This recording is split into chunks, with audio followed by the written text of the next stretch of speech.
une ce soir, le renforcement de la lutte contre les grossesses précoces en Côte d'Ivoire. La direction régionale de l'éducation nationale Abidjan 2 passe à l'offensive. Enfin en Allemagne, test électoral majeur en Rhénanie du Nord-Westphalie. Environ 18 millions d'électeurs pour renouveler le Parlement régional. Bienvenue sur RTI 2. Madame, Monsieur, bonsoir.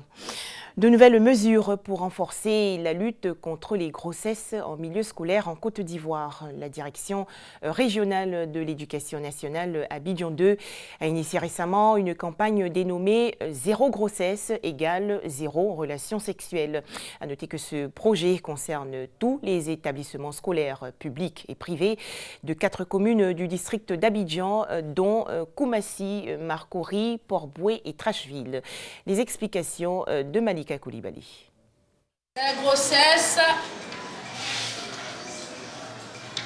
Les grossesses précoces. Voilà sur quoi va porter essentiellement le cours dans cette classe de 3e au lycée moderne de Port-Boué.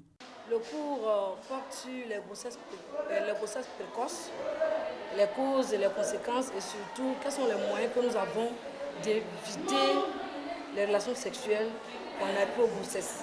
Dans les classes précédentes, on a appris un peu là-bas. Mais elle a rajouté un peu là-dessus, donc ça a renforcé mes connaissances. Au fond de la classe sont des responsables de l'établissement et leur hiérarchie. Ce cours est en réalité une séance de sensibilisation. Initiative de la DRENET Abidjan 2, la direction régionale de l'éducation nationale, de l'enseignement technique et de la formation professionnelle Abidjan 2. En 2012-2013, on a dénombré 5076 cas de grossesse. Cette année seulement, il y a eu peut-être une réduction, certes, mais il y a 4000 cas de grossesse. Nous trouvons que c'est trop. Nous avons donc décidé de mener cette campagne pour apprendre aux enfants l'importance de vivre l'abstinence en milieu scolaire. Même celles de terminale ne sont pas suffisamment conscientes de ce qui se passe.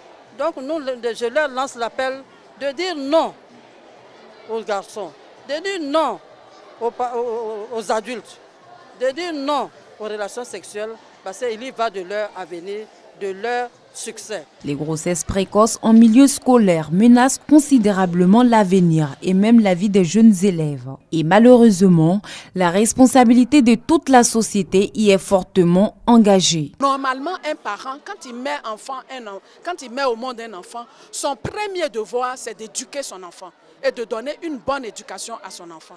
Et l'éducation d'un enfant, ce n'est pas seulement une éducation intellectuelle, mais c'est également une éducation humaine. C'est l'éducation intégrale de la personne. Parents mis en cause, mais les enseignants aussi ne sont pas épargnés. Selon des chiffres, ils sont responsables de 4 grossesses sur 10 que contractent les élèves. C'est une réalité qui malheureusement fait partie de notre quotidien. Et particulièrement, ça me peine. Parce que moi aussi j'ai des filles et je me mets souvent à la place des parents d'élèves qui, comme moi, ont des enfants qui peuvent ou qui ont été enceintés dans ces conditions-là et dont l'avenir a été ainsi hypothéqué. J'ai l'habitude de leur dire, quand on leur demande de former l'enfant, de mettre quelque chose dans la tête de l'enfant, de le former et non pas le déformer avec des relations sexuelles qui vont engendrer des grossesses. Donc les enseignants doivent savoir que la déontologie du métier exige qu'ils ne fassent pas d'avance aux enfants. Aujourd'hui, au lycée moderne de Port-Boué, mais l'opération dénommée Zéro grossesse égale zéro relation sexuelle va s'étendre à l'ensemble des établissements publics et privés de la DRENET Abidjan 2. Toujours en Côte d'Ivoire, quels sont les meilleurs élèves en mathématiques qui pourront représenter vaillamment le pays aux Olympiades panafricaines de mathématiques? Ce concours permet d'identifier les nouveaux talents en mathématiques. Un test de présélection a donc été organisé récemment sur toute l'étendue du territoire national par la Société mathématique de Côte d'Ivoire. On en parle avec Michel Digré. Donc voici le sujet. Ce sont les meilleurs élèves en mathématiques des lycées et collèges de Côte d'Ivoire. Ils prendront part très bientôt à des concours nationaux et internationaux en mathématiques. Mais avant, ils sont soumis à des tests de présélection. Candidats, parents d'élèves et encadreurs sont tous confiants. J'ai trouvé le devoir un peu simple. Les questions étaient variées. C'était un peu difficile, mais lorsqu'on comprend, on trouve ça facile.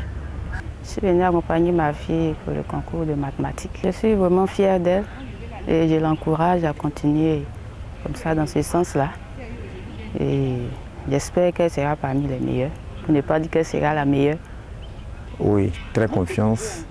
J'ai beaucoup confiance, surtout aux tout petits, parce qu'on en a même qui ont 20 de moyenne en classe, en mathématiques, tels que les enfants de 5e par exemple.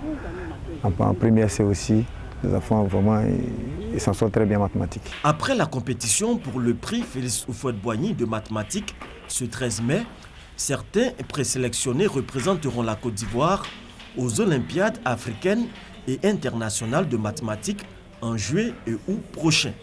L'objectif de tous ces concours par la société mathématique, c'est dans le but de vulgariser les mathématiques, parce que les mathématiques représentent un élément essentiel, un maillon essentiel dans l'évolution des pays.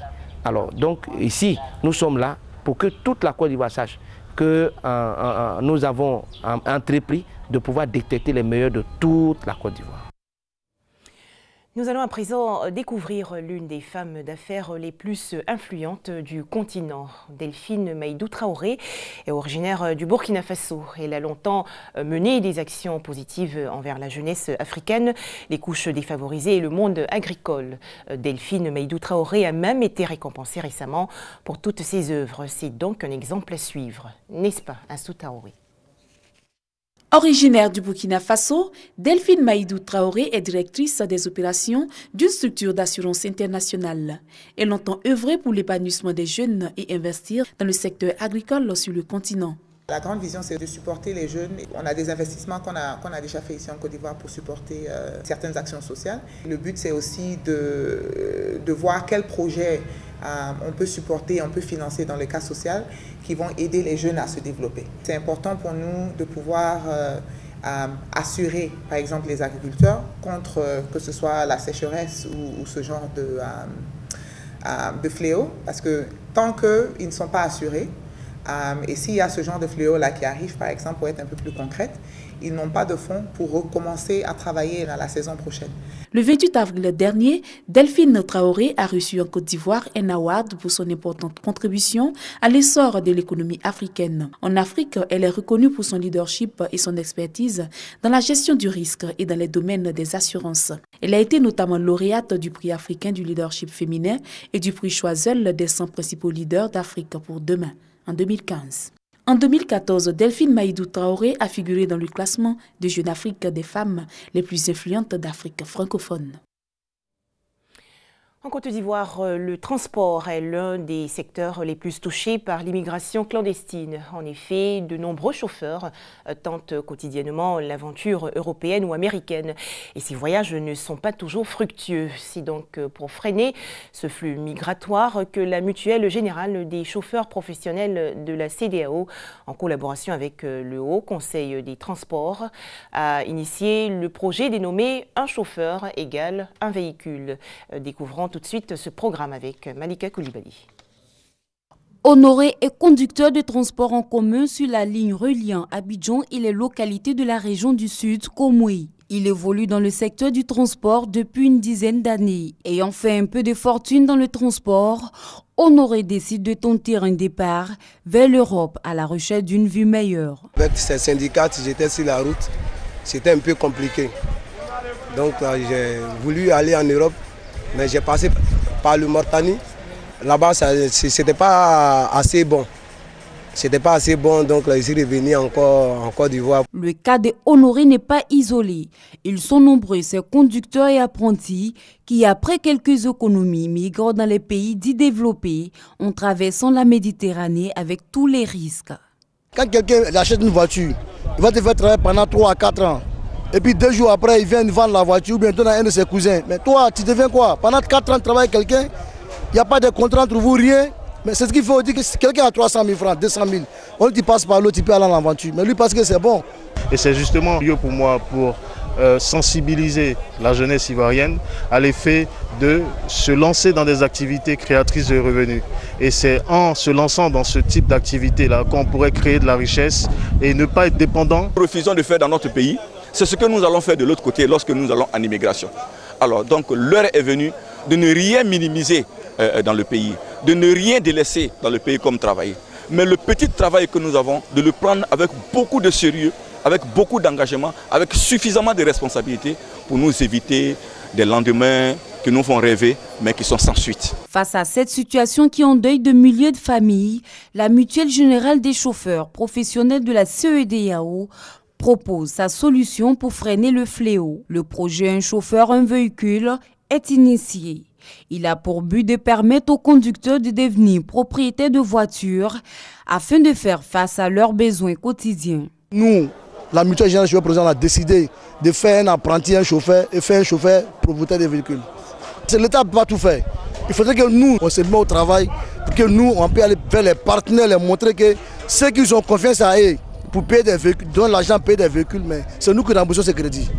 Donc avec nous, tout peut se passer bien. Selon l'OIM, l'Organisation internationale pour les migrations, depuis le début de l'année 2017, 36 000 personnes auraient débarqué sur les côtes italiennes après avoir été secourues en mer. Selon cette même organisation, l'on estime à 1073 le nombre de personnes décédées ou disparues en Méditerranée. Si l'État de Côte d'Ivoire, à travers la Direction générale des Ivoiriens de l'extérieur, multiplie des campagnes de sensibilisation pour freiner l'hémorragie, il reste aux populations de dénoncer les réseaux de passeurs en vue de leur démantèlement. Hors de chez nous, en Allemagne, des élections test pour la Rhénanie du Nord-Westphalie. Ce scrutin va se dérouler demain, dimanche 14 mai. Environ 18 millions d'habitants vont voter pour renouveler leur parlement régional.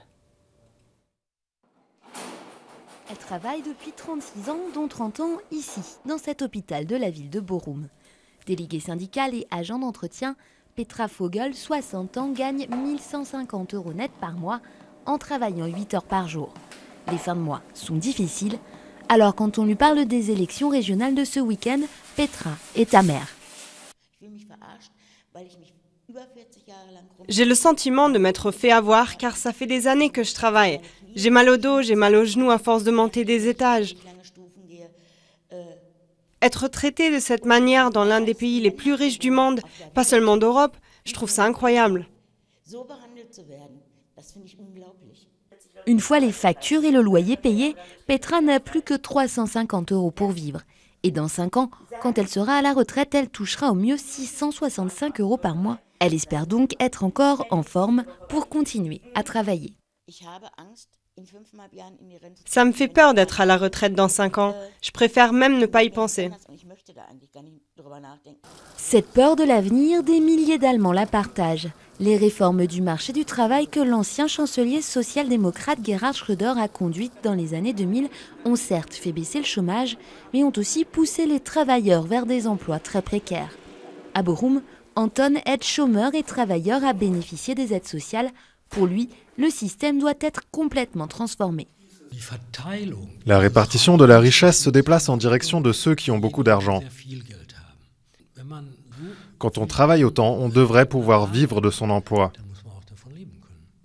Aujourd'hui, il aide ce chauffeur de taxi de 54 ans dans ses démarches administratives. Je gagne 1 135 € par mois et ça ne suffit absolument pas pour vivre. Comment ça le pourrait? Il faut payer le loyer, la nourriture, l'habillement. C'est injuste. 17,5% de la population de Rhénanie du Nord-Westphalie vivait sous le seuil de pauvreté en 2015. La question de la justice sociale est donc au cœur de la campagne électorale régionale et s'invitera très certainement dans celle des élections législatives de septembre. Voilà, très bonne suite des programmes sur RTI2 et merci de nous avoir suivis.